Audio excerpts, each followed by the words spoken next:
ngày nay tình này to này mà đâu mà tốt li bịa cả hỏi cô bị nhập tim mà tôi thô tăng ngày nay nhầm tình này mua hai đã bị nhập nâng hai ban chi mà tôi nhầm đùa là đi sai nhưng mà mình chi đùa là mua hai được sai nhầm chi mà tôi nó nhầm chụp cái lạnh bè rồi giàu là sai nhầm chụp màu màu đặc biệt hai nhầm click vào cho tôi lên chân hai mà tôi có đùa mà kháng stam thôi mình cả bài cả bằng chân hai mèo rồng đã xem mình tịt đây hai đã biết ai hai con mèo rồng đã phay đây khai nèแต่ก็ทายอยู่chi mà tôi tập ba ấy rồi có mình ấy thời thun thôi cho hai con mèo rồng đã bộc bộ mà tại cái dương prap có thaiพอตามnóก็tiêuตามnó chẳng hai có dương mèo rồng thายdương thuaได้sai dươngบำ ប្រាប់តែហើយគាត់បានដឹងមូលហេតុដែលយើងប៉ះហ្នឹងហើយក៏បាំងហ្នឹងក៏ធ្វើអស់ថ្លៃលបាក់ធ្វើ5រៀលអីដោយសារប៉ាខ្ញុំក៏ដឹងធ្លាប់ធ្វើពីមុនមកអញ្ចឹងបើគឺគាត់ទៅ5រៀលហ្នឹងក៏លុយដែរមិនដែរធ្វើមកយើងត្រូវការចំណាយទៅលើសម្ភារៈរបស់យើងថាវាបាយអចេតនាអញ្ចឹងហើយយើងមិនធ្វើតាមតាណាអញ្ចឹងហើយស្រត់ដល់ពេលខ្ញុំជិះម៉ូតូខ្ញុំត្រូវឡើងបាត់មកខាងឆ្វេងអញ្ចឹងហើយក៏ខ្ញុំត្រូវឡើងពីចង្ងាយដៃចៃដល់ហ្នឹងហើយប៉ែវាមកពីណាអាស្ទីលអញស្រាប់អញវាយពី3នាក់ឯង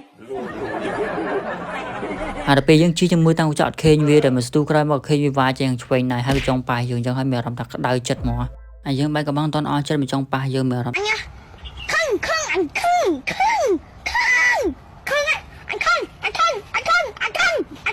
គោលដៅរបស់យើងគឺមកថតរូបអញ្ចឹងហើយក៏យើងមិនតាមមកថតរូបដើម្បីរូបរបស់យើងស្អាតបើយើងខឹងច្រើនក៏រូបយើងលេងស្អាតអញ្ចឹងហើយយើងធ្វើខ្លួនធម្មតាបន្ទាប់ពីយើងធ្វើខ្លួនធម្មតាហើយក៏យើងដើរចូលមកខាងក្នុងដើម្បីរៀបចំខ្លួនក្នុងការថតហើយរូបថតនេះគឺខ្ញុំបានថតមកសារតាំងពីឆ្នាំទី1ប៉ុន្តែដោយសារខាងសាលាគេអាប់ដេតឲ្យយើងថតសារថ្មីដើម្បីឲ្យរូបភាពរបស់យើងគឺមាន credit ខ្ពស់ជាងមុនហើយមុនពេលថតហ្នឹងក៏ប្រាប់គាត់ឲ្យជួយសេរីសរងឲ្យធំឲ្យរូបថតរបស់យើងគឺថតគុណភាពល្អឲ្យស្អាតជាងគេតែអត់ស្អាតគឺយើងអត់ឲ្យលុយទេអញ្ចឹងហើយជាងគឺមានការសន្សំជាខ្លាំង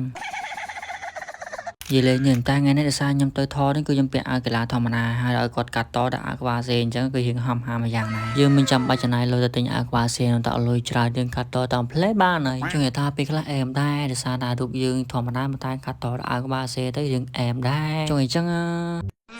អីគូម៉ែ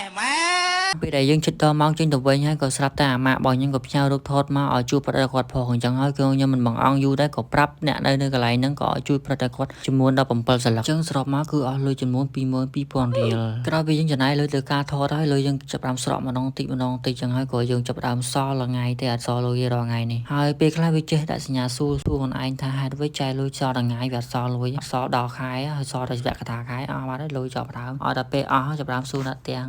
ចាតែសួរសុខទុក្ខគាត់តែមូលហេតុគឺសួរសុំលុយគាត់ទេអញអស់និយាយមកតាលុ